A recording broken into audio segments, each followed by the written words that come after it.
отопительные устройства, у которых чугунная топочная камера, как правило, не используют футировку, поскольку даже без футировки у этих отопительных устройств большой ресурс для эксплуатации.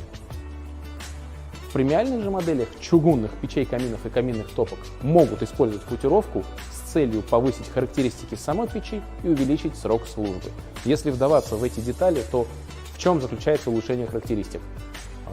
Изолятор, которым наполняют чугунную топочную камеру, как правило, это бывает вермикулит. Цель – служить изолятором и отразить тепло обратно в топочную камеру.